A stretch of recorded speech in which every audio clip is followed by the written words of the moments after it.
कोरोनागो. तर हा जो व्हिडिओ आहे तेवढा व्हायरल झाला. आवडतं देश कुठले भारत सोडून फिरायला? नाही, फिरण्यासाठी आवडता देश माझा आहे तो एक नंबर अमेरिका. हो, कारण अमेरिकेमध्ये रिपब्लिकन पार्टी आहे. माझा स्वभाव आहे साधा भोळा. म्हणून माझ्या आजूबाजूला माणूस होतो गोळा. बाबासाहेब आंबेडकर हे कोलंबिया विद्यापीठामध्ये शिकायला गेले त्यावेळेला सयाजी महाराज गायकवाड जे होते आपले बडोद्याचे राजे, त्यांनी त्यांना स्कॉलरशिप दिली होती. नंतर ते लंडनला गेलो त्यावेळेला शाहूराजांनी त्यांना स्कॉलरशिप दिली होती. तर आता आमचं मंत्रालय आम्ही स्कॉलरशिप देतो. मला जर उलटा बोललो अश्विन तर त्याला मी जरूर फसवीन. आणि तुझं नाव आहे तनिषा ना. मराठी आहे माझी भाषा, म्हणून मला पत्रकार म्हणून चांगली वाटते तनिषा. Thank you sir.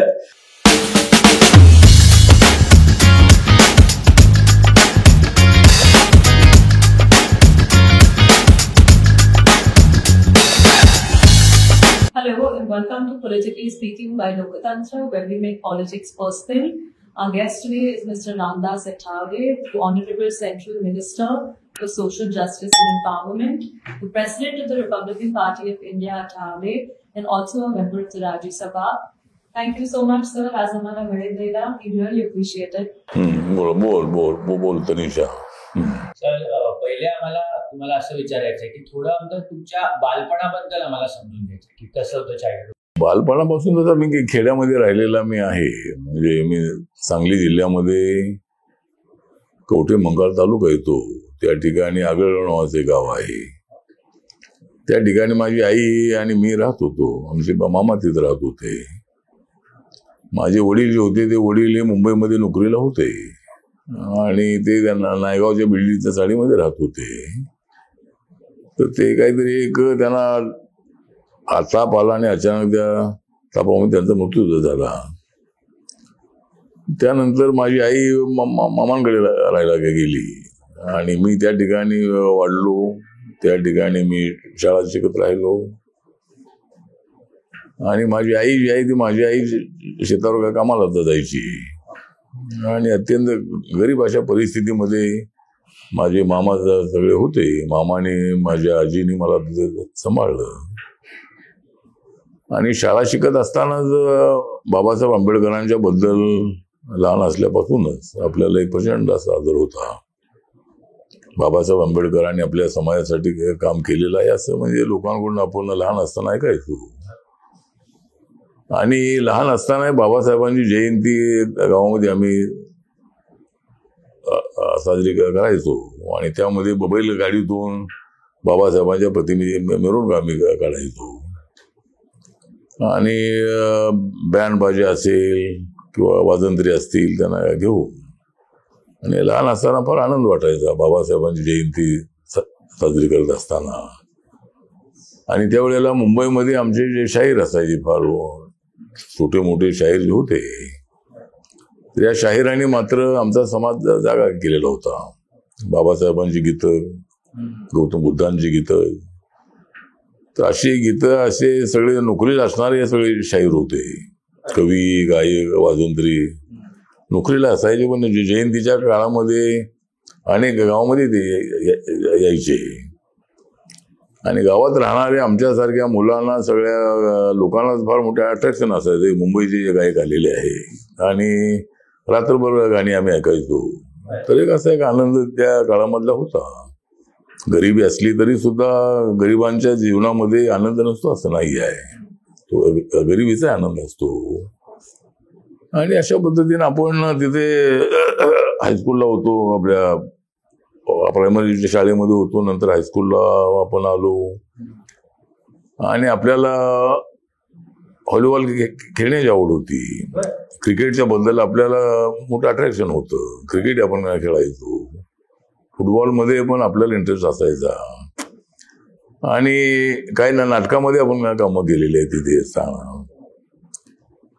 तर अशा पद्धतीने सुरुवातीपासूनच फिल्म इंडस्ट्रीबद्दल, नाट्य इंडस्ट्रीबद्दल आपल्याला एक अट्रॅक्शन राहिलेलं आहे. आणि आपण कलावंत व्हावं अशा पद्धतीची इच्छा मनामध्ये असायची. पण मुंबईला मी शिकायला आलो आणि मुंबईला दलित क्रांतीची मुवमेंट इथे चालू होती आणि बाबासाहेब आंबेडकरांच्या विचाराशी एकनिष्ठ राहणाऱ्या तरुणांची एक फौज मोठी उभी राहिली होती. दलित समाजावर होणाऱ्या अन्यायाच्या संबंधामध्ये आवाज उठवणारी एक फार मोठी फळी पॅन्थरच्या माध्यमातून उभी राहिली होती महाराष्ट्रामध्ये, मुंबईमध्ये. आणि मी सिद्धार्थ हॉस्टेलमध्ये राहायला आलो होतो इथं वडाळ्यामध्ये. तर त्या काळामध्ये आपण या मुवमेंटमध्ये आपण उतरलो. राजा ढाले, नामदेव ढसाळ हे मोठे नेते होते. आणि दलित क्रांतीची मुवमेंट म्हटलं की बाबासाहेब आंबेडकरांच्या विचाराशी एकनिष्ठ राहू, आतंकवादी भूमिकेला पाठिंबा न देता. पोटामध्ये मात्र विद्रोह असायचा. देशाला स्वातंत्र्य मिळालं पण आम्हाला कधी स्वातंत्र्य मिळणार. आणि देशाचं स्वातंत्र्य म्हणजे दगडाधोंडांचं, डोंगर दऱ्यांचं, नद्यांचं स्वातंत्र्य नाही, तर इथल्या माणसाला स्वातंत्र्य मिळालं पाहिजे. मग जर आम्हाला कायद्यानं स्वातंत्र्य मिळालेलं आहे, कायद्याने आम्हाला आमचे हक्क मिळालेले आहे, तर आम्हाला आज आमच्यावर अन्याय का होतो आहे, आज इथं दलित समाजावर अत्याचार का होत आहे, त्यांची घरं का जाळली जात आहे, त्यांचे का मर्डर होत आहे, अशा पद्धतीचं प्रश्न चिन्ह डोळ्यासमोर ठेवून बाबासाहेब आंबेडकरांच्या विचाराशी छेद न देता ही मुवमेंट जी होती ती मुवमेंट ही पुढे चालवण्याचा प्रयत्न आपला होता. विद्रोही कविता होत्या, विद्रोही साहित्य होतं, विद्रोही कथाही होती. पण तो जो विद्रोह होता तो विद्रोह हा हिंसक नव्हता, तो विद्रोह नक्षलवादी नव्हता, तो विद्रोह माओवादी नव्हता. तर तो जो विद्रोह होता तो आम्हाला न्याय मिळाला पाहिजे आणि आम्ही न्यायाची मागणी आपल्याकडे करतो आहोत. तर अशा पद्धतीनं मुवमेंटमध्ये आपण उतरलो होतो. मुंबईला आल्यानंतर आपणाला अनेक पिक्चर बघण्याची सवय होती. तेवढ्याला का कॉलेजमध्ये असताना काम पण केलं. 1-2 फिल्म मध्ये काम केलंय मी. अन्यायाचा प्रतिकार नावाचा एक मराठी फिल्म आहे, त्याच्यामध्ये आणि जोशी की कांबळे त्यामध्ये थोडासा माझा रोल आहे. पण माझ्या पॅन्थरच्या मुवमेंटच्या यामध्ये मला काही तिकडे तेवढं जमलं नाही जायचं. पण याबद्दल मला अट्रॅक्शन आहे. पण तुम्हाला अजूनही पिक्चर आणि बघायला आवडतात? तुम्ही अजूनही बघता? हा, पिक्चर बघायला आवडतात, पण सध्या वेळ मिळत नाहीये. कारण म्हणजे पिक्चरचे नवीन पिक्चर येतात त्याबद्दल मी वर्तमानपत्रामध्ये वाचतोय. पण कोरोनाच्या काळामध्ये मात्र मी पिक्चर बघत होतो. कोरोनाच्या काळामध्ये बाहेर जायला संधी नव्हती. त्यावेळेला मात्र 1-1.5 वर्ष पिक्चर बघितले. पण आता त्याची विशेष कधीतरी अशी संधी मिळते, पण इन जनरल तेवढी संधी मिळत नाही. तुमच्याप्रमाणे सगळ्यात इम्पॉर्टंट तुमची क्वालिटी कुठली आहे, जे राजकारणात येण्यासाठी तुमची सगळ्यात एक क्वालिटी जी तुम्हाला वाटतं की सगळ्यात आयडियल होती राजकारणात येण्यासाठी तुमच्या स्वतःमध्ये?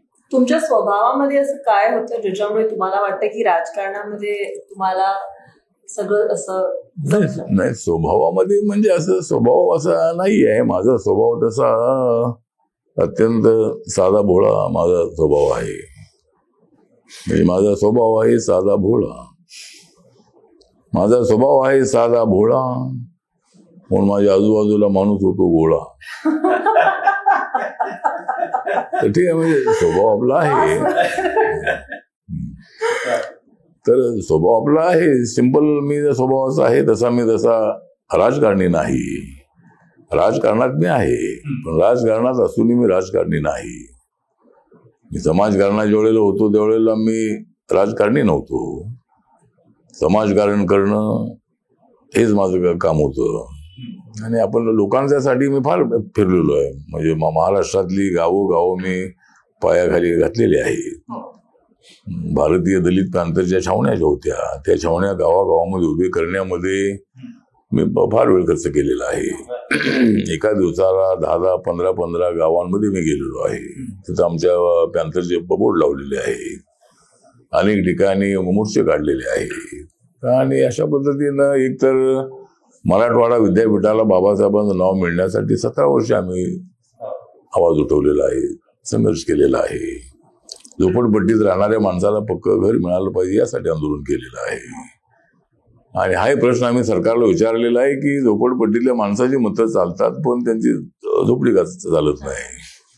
तो मतदार म्हणून तो अधिकृत आहे पण झोपडी म्हणून तो कसा. आणि झोपड्याची माणसं उभी करतात ती माणसं खेड्यापाड्यामध्ये रोजगार मिळत नाही, उपाशी राहतात म्हणून ती शहराकडे येतात. मुंबईसारख्या शहरामध्ये आल्यानंतर त्यांना पोटभर खायला तरी मिळतंय पण राहायचं कुठं हा प्रश्न असतो. म्हणून वाटेल त्या ठिकाणी आपला संसार थाटतात. ठीक आहे, ते कायदेशीर तुम्हाला कुणाला आवडत नसेल ही, पण बाबासाहेबांच्या संविधानाने सांगितलंय की प्रत्येकाला रोटी कपडा मकान मिळालं पाहिजे. आणि सरकार एकदम सगळ्यांना घर देऊ शकत नाही. आणि मुंबईसारख्या शहराला मजुरांची आवश्यकता आहे. या बिल्डिंग बांधायची आहेत तर तिथं मजूर पाहिजे. म्युन्सिपाल्टीमध्ये ड्रेनेजमध्ये उतरायचं असेल तर कामगार हवे आहेत, आपल्याला सफाई कामगार हवे आहे, इतर सर्व क्षेत्रामध्ये काम करणारे लोक आपल्याला हवे आहे. पण तेवढ्या लोकांची राहण्याची व्यवस्था सरकारकडून होऊ शकत नाही.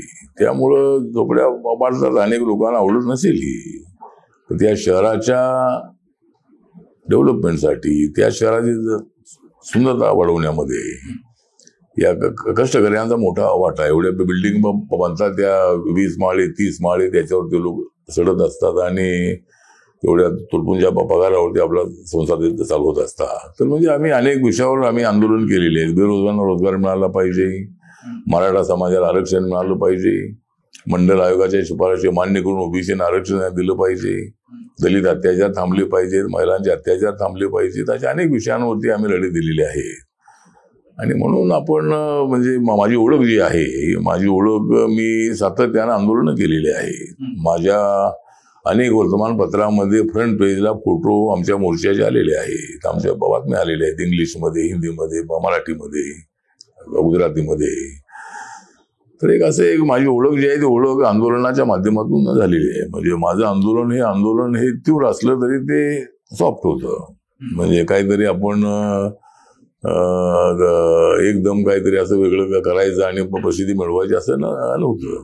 आपलं आंदोलन शांततेच्या मार्गाने डेमोक्रेटिक सिस्टीम मध्ये आपण ते आंदोलन केलेलं आहे.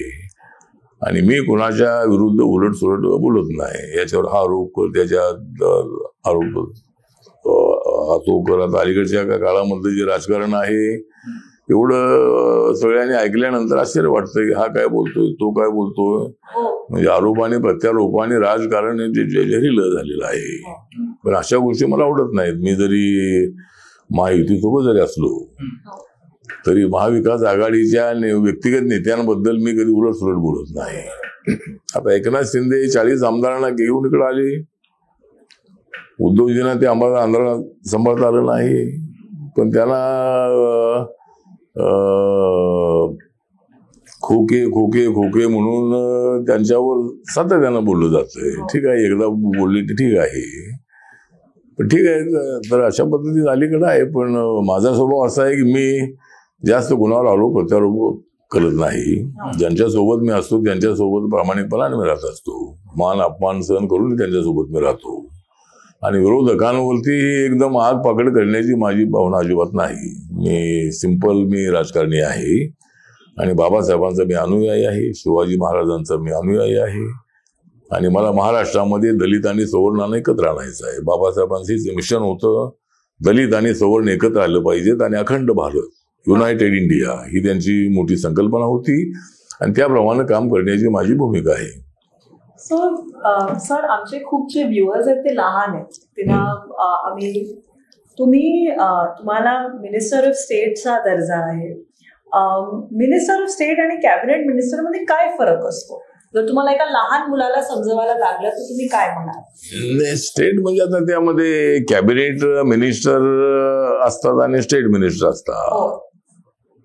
आता कॅबिनेट मिनिस्टर जे असतात ते प्रत्येक आठवड्याला जी काही कॅबिनेट होते ओके. त्या प्रत्येक आठवड्याला होणाऱ्या कॅबिनेटला त्यांना निमंत्रण असतं.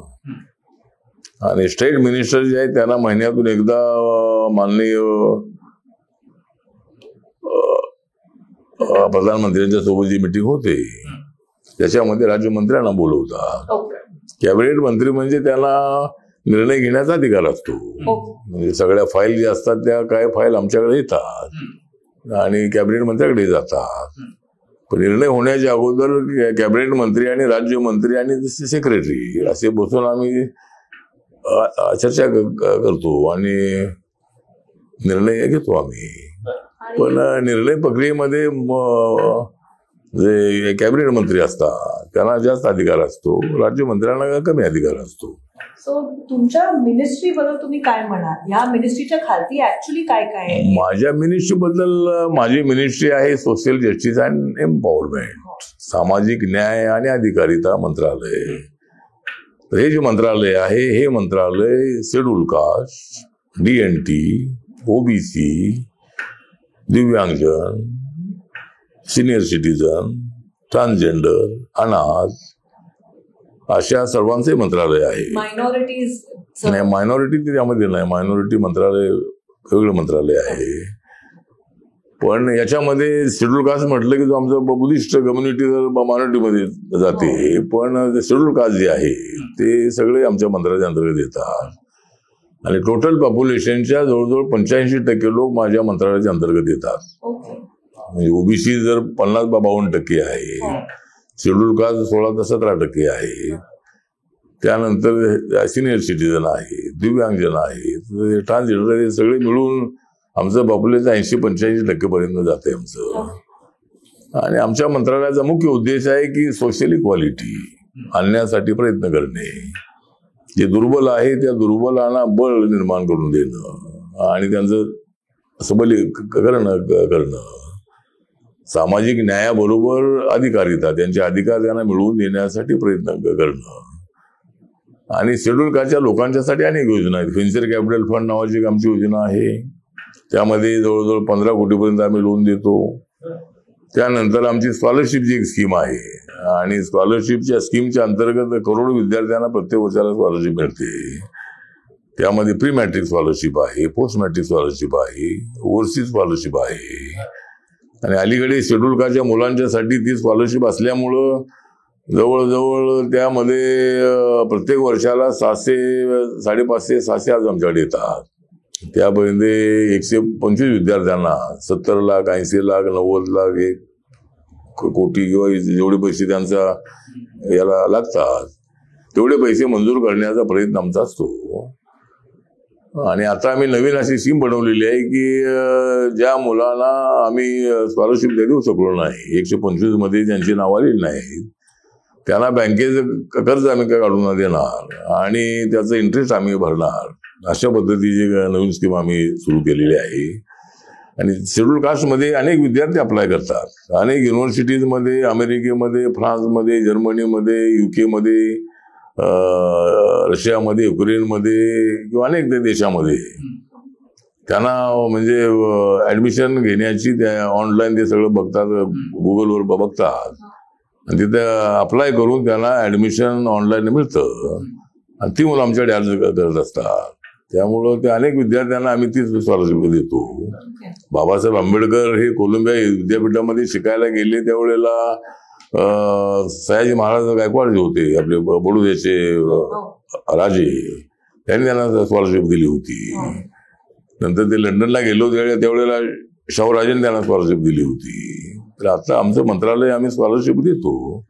महाराष्ट्र सरकारची योजना आहे की 70 लाखापर्यंत आम्ही कर्ज इथं देतो इथे.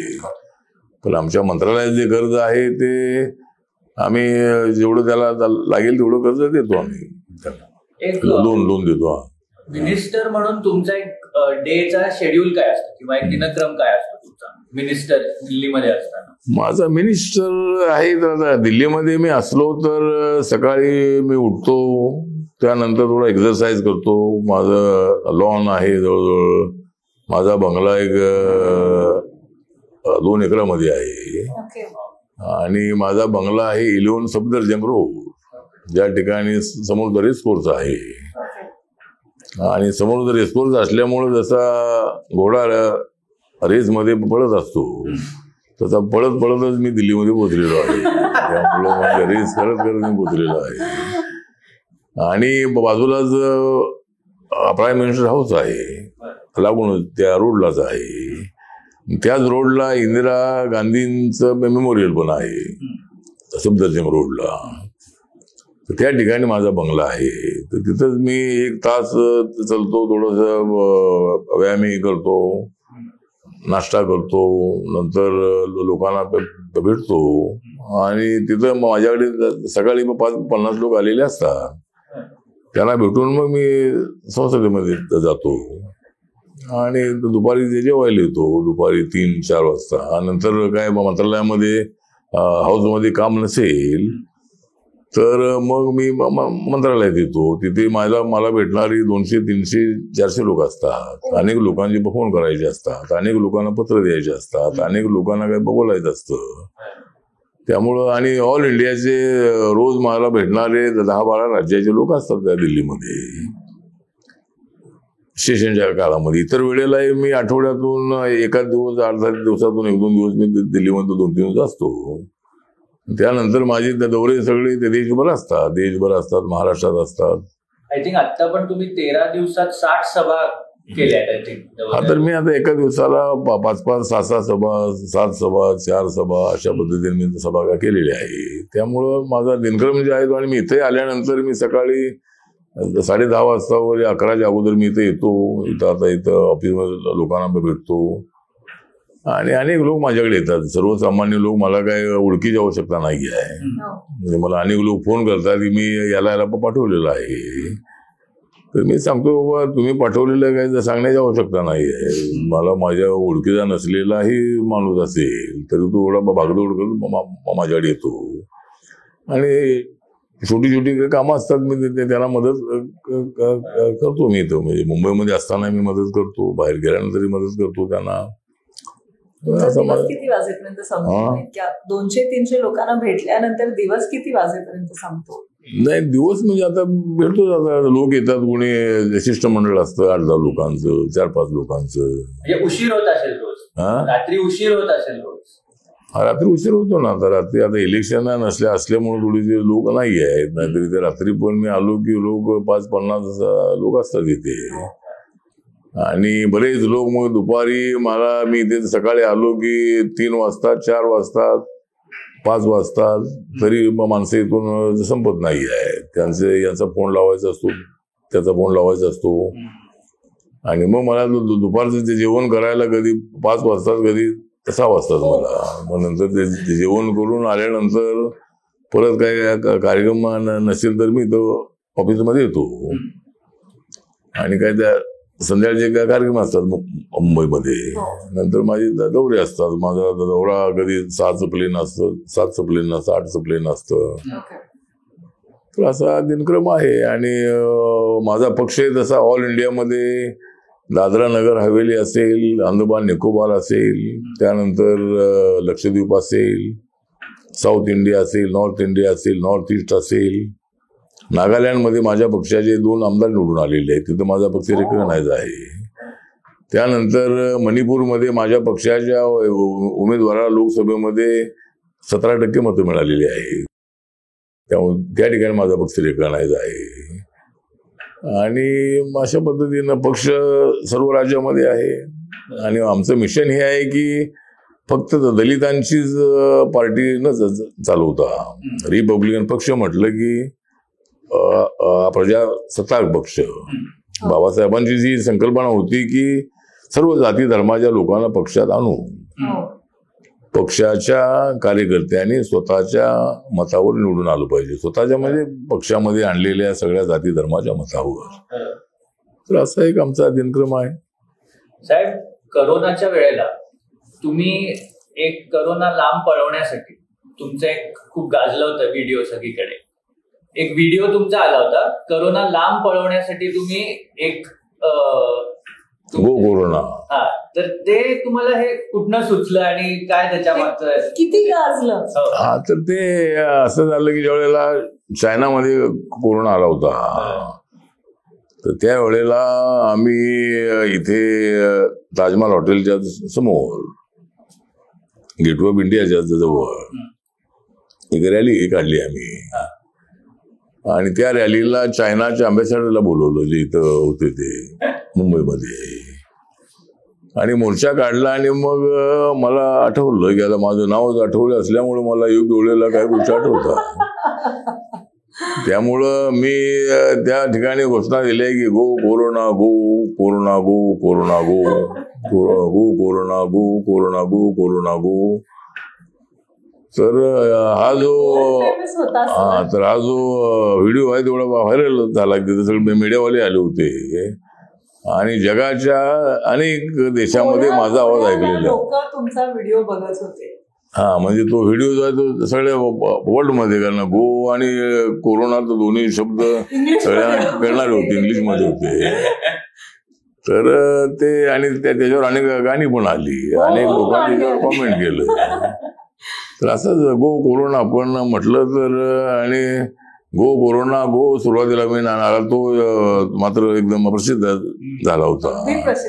नंतर मला लोकांनी विचारलं आता काय तुमचा नारा आहे, तर no corona no corona no corona no, तर असा नारळ आहे. तर ठीक आहे. पण त्या चायनीज अँबॅसेडरची रिएक्शन काय? नाही, त्यांची रिएक्शन चांगली होती ना, म्हणजे त्यांची रिएक्शन चांगली होती. सर ऍक्च्युली तो पण तुमच्याबरोबर म्हणायला लागला. तो पण होता. त्यावेळेला चायनाचे आपले संबंध चांगले होते त्यावेळेला कोरोनाच्या त्या काळामध्ये. तर अशा काही गोष्टी असतात. म्हणजे आता मी त्या संसदेमध्ये माझ्या चारोळे मी काय करतो बसल्या बसल्या, तर लोकांना त्या गोष्टी आवडतात. मी कुठं वर्ल्डमध्ये गेलो तर तिथं इंडियन माणूस भेटला इंडियाचा, तर तो संसदेमधली भाषणं ऐकत असतो, युट्यूबवर ऐकत असतो. आणि मी एअरपोर्टला गेलो की मला 5-25 लोक मला बघत असतात आणि मला जवळ फोटो काढतात माझ्याकडे, आणि आपण आठवलेच आहे का असं मला विचारतात. तर अशा पद्धतीने अनेक लोक मला ओळखतात, फॉलो करतात आपल्याला.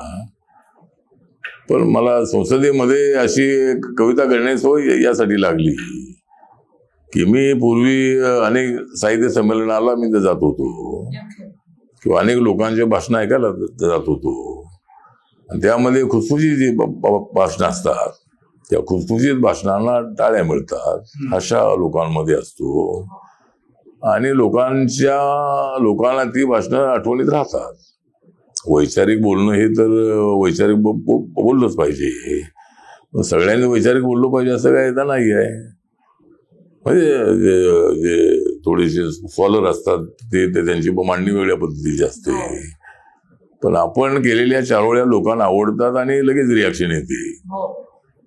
तुम्ही जर मोठ्या मोठ्या शायरांचे जे शेर आहे ते जर तुम्ही म्हटले तरी त्यालाही लगेच दाद मिळत नाही. पण मी फक्त हे मग जुळवले की त्याला, तुमच्या कवितांचे खूप मोठे फॅन आहोत दोन्ही. नाही, तुम्ही तर माझ्या कवितेचे फॅन आहात, तर तुमचा लोकतंत्र माझी शान आहे. जर तुम्ही म्हणाल तसं तुम्ही खूप 60 पेक्षा जास्त देशांमध्ये, संसदेच्या वेबसाईट प्रमाणे तुम्ही 60 पेक्षा जास्त देशांमध्ये फिरून आलेले आहात. हा, म्हणजे 60 पेक्षाही जास्त, म्हणजे अनेक देशामध्ये आपण अनेक वेळेला गेलेलो आहोत. तुमचं आवडतं देश कुठले भारत सोडून फिरायला? नाही, फिरण्यासाठी आवडता देश माझा आहे तो एक नंबर अमेरिका. हो, कारण अमेरिकेमध्ये रिपब्लिकन पार्टी आहे आणि डोनाल्ड ट्रम्प जे आहे ते निवडून आलेले आहेत, आणि मला तिकडचं निमंत्रण आलेलं आहे आता तिकडे अमेरिकेचं. पण अमेरिकाही आवडते, इंग्लंड आवडतं, इंग्लंड सुद्धा आहे. आणि इंग्लंड यासाठी आवडतंय की इंग्लंड हे लंडन ही सिटी चांगली आहेच आहे, पण आता इंडियन लोकांची तिथं एवढी मोठी संख्या आहे की तुम्ही जाल तिकडे आपल्याला इंडियन हॉटेल तिथं बघायला मिळतात. आणि अमेरिकेमध्ये गेल्यानंतर सुद्धा अनेक इंडियन हॉटेल्स आहेत तिथे. आणि आपल्याला दुबई हे एक छोटं शहर आहे, पण अत्यंत सुंदर शहर आहे. दुबईमध्ये अनेक टुरिस्ट येतात. त्यामुळं मी अनेक बुद्धिस्ट कॉन्फरन्सच्या माध्यमातून अनेक देशामध्ये जाऊन आलेलो आहे. आणि वर्ल्ड फेलोशिप ऑफ बुद्धिस्ट नावाची WFP नावाची संघटना आहे, त्याचा वर्ल्डचा मी उपाध्यक्ष आहे मी. आणि त्या बौद्ध संमेलनाच्या निमित्ताने मला अनेक ठिकाणी जावं लागतं. टुरिस्ट म्हणून अनेक ठिकाणी जातो. अनेक ठिकाणी काही निमंत्रण येतात आणि त्या ठिकाणी आपल्याला जाण्याची संधी मिळते. तर आपण अनेक देशात जाऊन आलेलो आहोत. तर तुम्ही कामामधनं, तुम्ही जसं म्हटलात की पूर्ण तुमचं शेड्यूल एवढं पॅक्ड असतं, तर त्या कामामधनं थोडंसं रिलॅक्स करण्यासाठी काय करता? नाही, रिलॅक्ससाठी आता माझ्या घरी माझी पत्नी आहे, सीमा आहे. तर तिची मला साथ असते, कारण माझे दौरेसारखे बाहेर असतात ती. तरी तिला माहित आहे की मी सोशल वर्कर आहे, पॉलिटिकल लीडर आहे, मंत्री आहे. आणि सारखे माझे दौरे असतातच. मुंबईला मी 2-3 दिवसातून असतो, 1-2 दिवसातून असतो, परत आठवडाभर नसतो. तरी तिचे काही तक्रार नसते. तर पण ज्या वेळेला मला वेळ मिळतो तर तिलाही शॉपिंगची आवड आहे आणि मलाही शॉपिंगची आवड आहे. तर कधी वेळ मिळाला तर आम्ही जातो. इथे एक अमरसन नावाचं एक दुकान होतं लिंक रोडला होतं लिंक रोडला होतं. तर बीच कॅन्डीला होतं, पण ते बंद झालं ते. तर नंतर इथं अमरसन आपल्या लिंक रोडला होतं. तिथं आम्ही जायचो कपडे स्वस्तामध्ये. मला काय ब्रँडचे कपडे वगैरे घेण्याची मला सवय नाही आहे. म्हणजे कुठली वस्तू खरेदी करायची असेल तर ती कमीत कमी पैशाची कुठली असेल. आता काल पुण्यामध्ये मी गेलो तुम्हा सभेला पंतप्रधानांच्या. तर त्या ठिकाणी कार्यकर्ते बोलले की चला तुम्हाला कपडे घेतो. मग ते अनेक ब्रँडच्या दुकानात घेऊन चालले होते. तर एका दुकानामध्ये आम्ही गेलो तर तिथं ब्लेझर बघितला, तो 7-8 हजाराचा होता. तर तो ठीक आहे. नंतर शर्ट आणि पॅन्ट बघायला गेलो तर शर्ट 7,000 रुपयाचा, 4,000 रुपयाचा, पॅन्ट 5,000 ची. तर अशा एवढे कपडे मग मी घेत नाही. मी 1,500-2 हजाराची, 2,500 आतमधली पॅन्ट आणि शर्ट असते. ठीक आहे. म्हणजे असं एक थोडीशी आवड आहे. बाकीचे काय मला इतर जास्त काही आवड, फक्त लोकांना भेटण्याची आवड आहे, लोकांमध्ये काम करण्याची आवड आहे.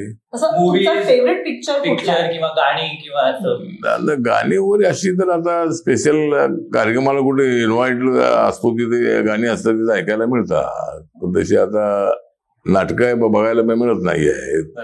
मिळत नाही म्हणजे असा वेळ माझा सगळा बाहेर असतो. त्यामुळे असं रॅपिड फायर करून एक सेगमेंट आहे. रॅपिड फायर एक सेगमेंट आहे आमचा. हे की ते तुम्हाला चहा की कॉफी जास्त आवडते? मला चहा आवडतो. म्हणजे दुधाचा चहा जो आहे. वडापाव की मिसळपाव? मला वडापाव अगोदर आवडत होता, नंतर मिसळपाव आवडत होता. IPL की टेस्ट क्रिकेट? IPL की टेस्ट क्रिकेट? IPL. राज्यसभा की लोकसभा? लोकसभा. स्टेट गव्हर्नमेंट की सेंट्रल गव्हर्नमेंट? Central government. आणि दिल्ली की मुंबई? दिल्ली. नाही, दिल्लीमध्ये सध्या दिल्लीमध्ये आहे. मला आवडते मुंबई. नाही, आवडते मुंबई. म्हणजे त्यात मुंबई हे घर म्हणजे आवडते मुंबई. पण आता सध्या मी दिल्लीमध्ये आहे आणि मुंबईमध्ये माझा जास्त वेळ गेलेला आहे. आणि मुंबईच्या माणसाला कुठलं दुसरं शहर फार आवडत नाही आहे. म्हणजे आता दिल्लीमध्ये राजकारणात म्हणून आहे, पण सगळ्या देशामध्ये माझं आवडीचं शहर आहे ते मुंबई. साहेब, तुम्ही कविता ज्या मगाशी पण तुम्ही एक उत्स्फूर्त कविता केली, आणि तर आता आम्ही तुम्हाला काही राजकारण्यांची नावं सांगणार आहे आणि तुम्ही त्याच्यावरती एक दोन लाईन जर तुम्ही करू शकलात चालेल ना. तर पहिले नरेंद्र मोदी. म्हणजे तशी राजकारणामध्ये ज्यांची वागणूक आहे साधी, राजकारणामध्ये ज्यांची वागणूक आहे साधी, त्यांचं नाव आहे नरेंद्र मोदी. गावागावातली बोलत आहे दादी, गावागावातली बोलत आहे दादी, प्रधानमंत्री म्हणून आम्हाला आवडतील फक्त नरेंद्र मोदी. वा. चला. दुसरं म्हणजे राहुल गांधी. जब तक है इस देश में नरेंद्र मोदी जी की आंधी तब तक कैसे बनेगी प्रधानमंत्री राहुल गांधी. सर तुमच्यामध्ये नॅचरल टॅलेंट आहे पण. आणि आमचा एक लास्ट सेगमेंट आहे. नाही, एक राहिलं आपली कविता विचारायची. आणि एक तुम्ही आजच्या आपल्या ह्या पॉडकास्ट वरती एक कविता केली. आता या काय याचं नाव काय तुमच्या कार्यक्रमाचं? Politically speaking. Politically speaking. Politically speaking आमच्यावरती केली तरी चालेल, पॉलिटिकली स्पीकिंग किंवा आमच्या नावावरती चॅनलचं नाव आहे लोकतंत्र, किंवा तनिषा आणि अश्विन ही नावं घेऊन जरी तुम्ही केली तरी चालेल. जर मला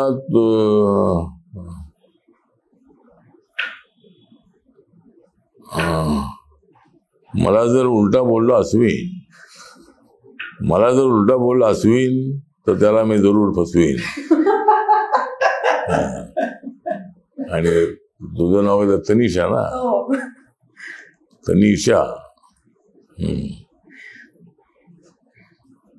म्हणजे मराठी आहे माझी भाषा, मराठी आहे माझी भाषा, म्हणून मला पत्रकार म्हणून चांगली वाटते तनिषा. Thank you sir. आमच्या दोघांसाठी फार थँक्यू. महत्वाचा क्षण आहे आयुष्यामध्ये आमच्याकडे खूप महत्वाचा क्षण आहे की तुम्ही असं म्हणाल. तुम्ही कविता केली. एकच आमचा लास्ट सेगमेंट आहे, आम्ही जास्त वेळ नाही घेणार तुमचा. तुम्ही एकच मला ह्याच्यामधनं चिठ्ठी काढून द्या सर, कुठलीही एक चिठ्ठी द्या. Thank you. You want to explain, sir, what the is?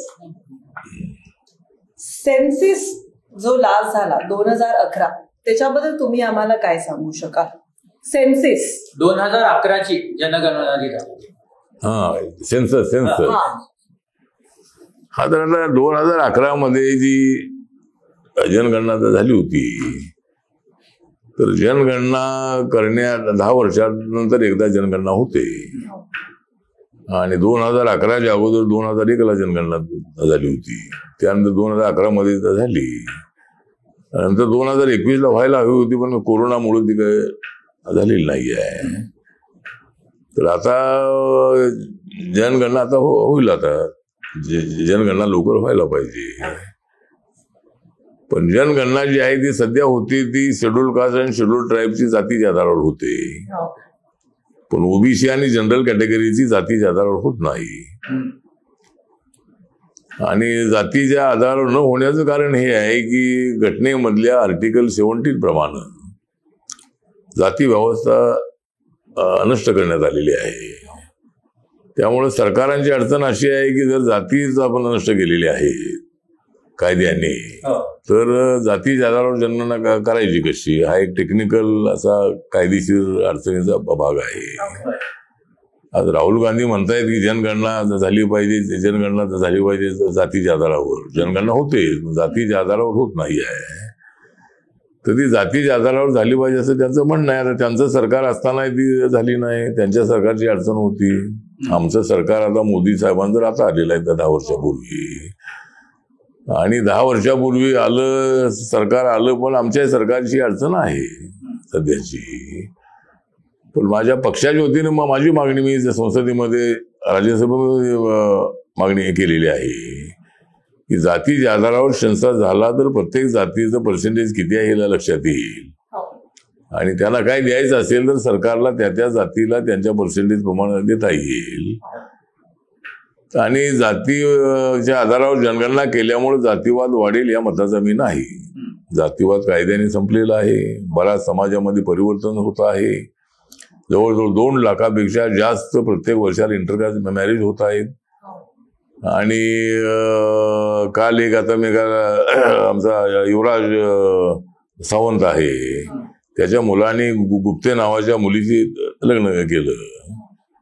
तर अशी मुलं मुली कॉलेजमध्ये कॉलेजमध्ये अनेक ठिकाणी एकत्र येतात आणि अनेक लग्न अशी होतात ती.